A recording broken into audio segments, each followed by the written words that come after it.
जय हिंद। आप देख रहे हैं एसएन न्यूज़ और मैं हूं आपके साथ सिमरनजीत सिंह। आज हम बात करने वाले हैं एसएससी प्रोटेस्ट की। जी हां, एसएससी की जो परीक्षाएं हुई हैं उनको लेकर जो अभ्यर्थी हैं, जो हमारे एप्लीकेंट्स हैं, वो प्रदर्शन कर रहे हैं। कल दिल्ली के रामलीला मैदान में एक बड़ा प्रदर्शन हुआ जिसको लेके अभी काफ़ी ज़्यादा राजनीति गर्म है। तो हम उस पूरी चीज़ को एकदम सिलसिलेवार तरीके से समझने की कोशिश करेंगे कि इस पूरे प्रदर्शन का कारण क्या है और इस पे अलग अलग नेताओं के, मंत्रियों के क्या बयान आए हैं। फिलहाल इस मुद्दे को लेकर विपक्ष पूरे तरीके से सरकार पर हमलावर है और राहुल गांधी, प्रियंका गांधी, अरविंद केजरीवाल जैसे बड़े नेताओं ने भी इस पूरे मुद्दे को लेकर बीजेपी सरकार को घेरा है। तो सबसे पहले आपको बताते हैं कि पूरा मामला क्या है। तो शुरुआत होती है कल से। जी हाँ, कल यानी कि 24 तारीख को जो अभ्यर्थी हैं उन्होंने रामलीला मैदान में एक प्रदर्शन का आयोजन किया।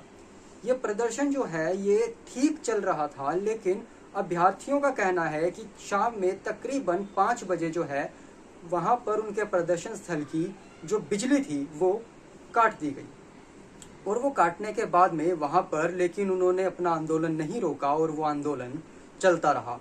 अब इसके बाद में क्या हुआ कि रात के समय जब बिजली कट चुकी थी और रात हो गई, उस रात में पुलिस वाले, कुछ जो वहाँ पे चश्मदीद लोग थे, उन्होंने ऐसा कहा, लल्लन टॉप की वेबसाइट के ऊपर ये पब्लिश्ड है कि वहाँ के जो पुलिस वाले थे वहाँ पे वो सिविल ड्रेस में आए। जी हाँ, सिविल ड्रेस में आके उन पुलिस वालों ने उनको वहाँ से हटाने की कोशिश की। जो प्रदर्शनकारी थे उन्हें वहाँ से निकालने की, प्रदर्शन खत्म करने की कोशिश की। लेकिन अब वहाँ पे जो अभ्यर्थी, उनका ऐसा कहना है कि उनके पास में ये करने की जो परमिशन थी, अनुमति पत्र था, वो भी उन्होंने दिखाया, लेकिन इस अनुमति पत्र को नहीं माना गया और उनको वहाँ से हटाया गया। जो लड़कियाँ थी उनके साथ भी दुर्व्यवहार किया गया, जिसमें कई जो अभ्यर्थी हैं, जो परीक्षार्थी हैं, उन्हें चोट आई।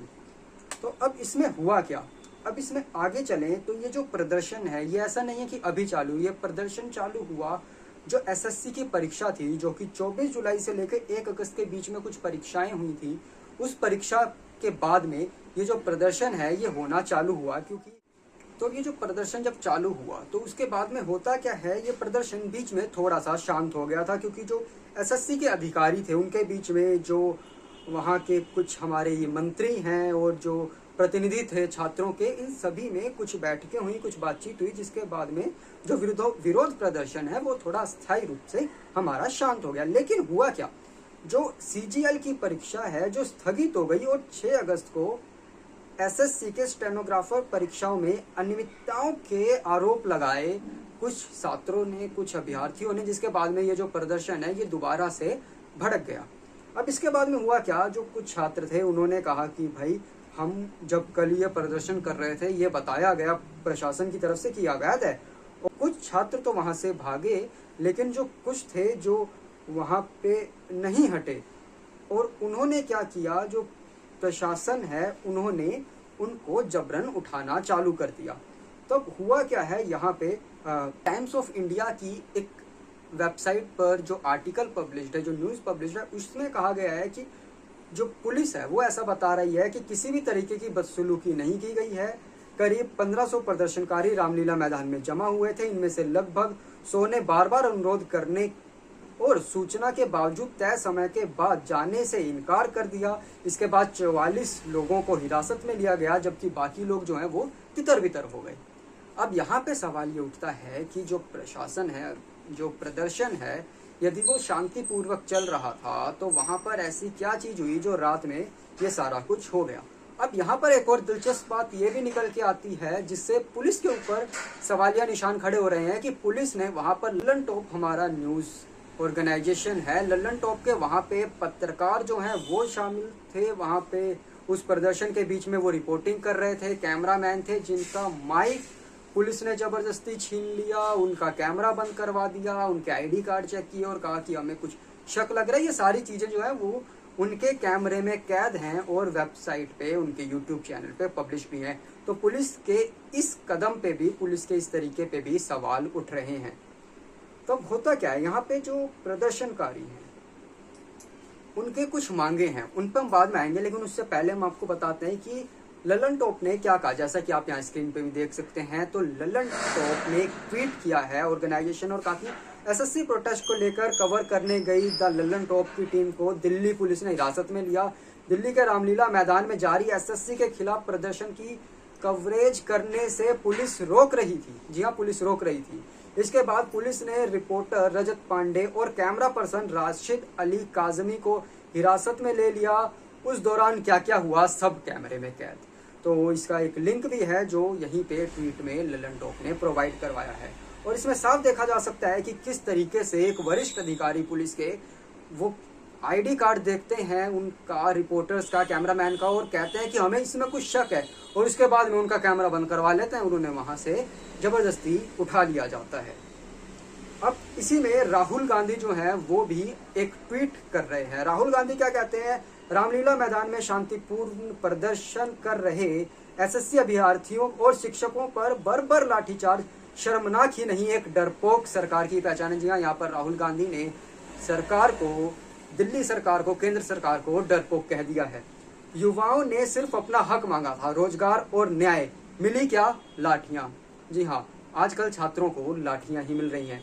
साफ है मोदी सरकार को ना देश के युवाओं की चिंता है ना उनके भविष्य की।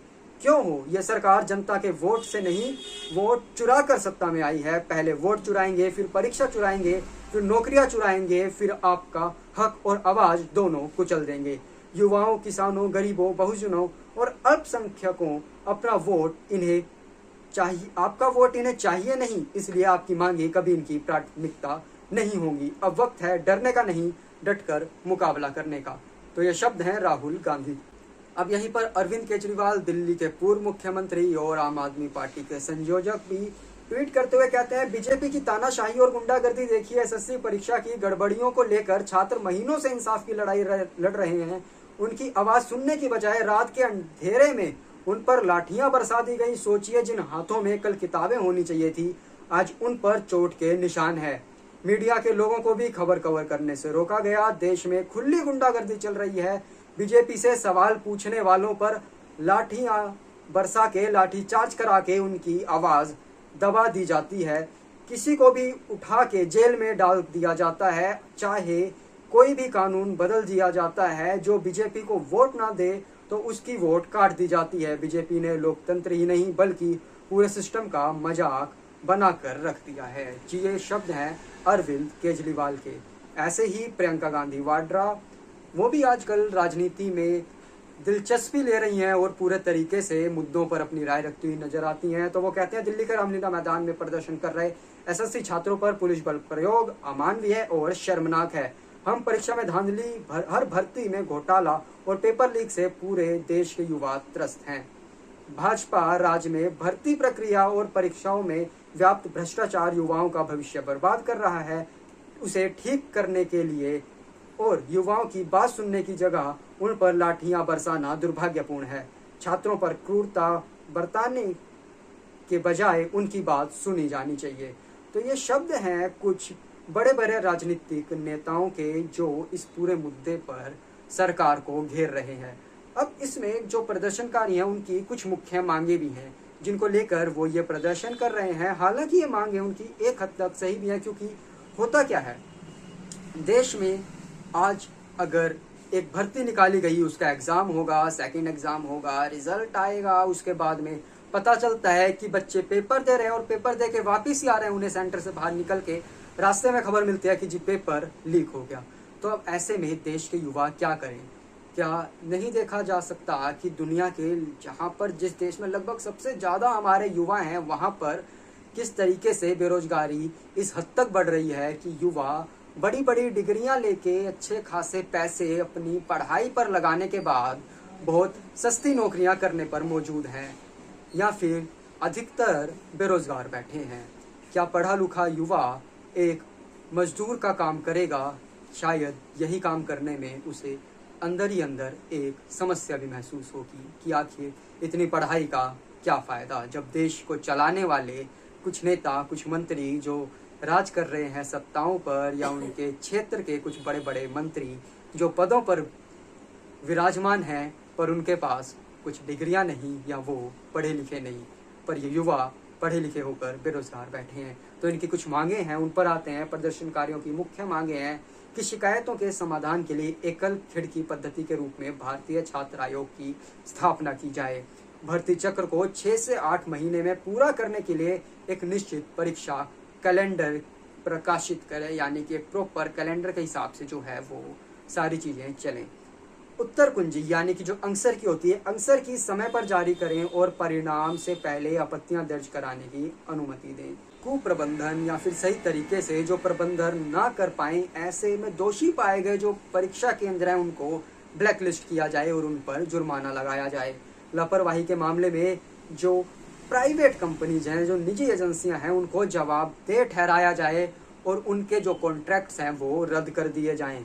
प्रभावित उम्मीदवारों को शुल्क वापस करें और यात्रा लागत की प्रतिपूर्ति करें और उन्हें एक और प्रयास करने का अवसर दें। फर्जी प्रमाण पत्र जमा करने वालों के खिलाफ सख्त कार्रवाई की जाए। तो ये है कुछ मांगे जो ये प्रदर्शनकारी हैं, जो ये छात्र हैं, इनकी हैं। तो इस पूरे मामले पर आपकी क्या राय है, ये आप हमारे साथ जरूर साझा कर सकते हैं।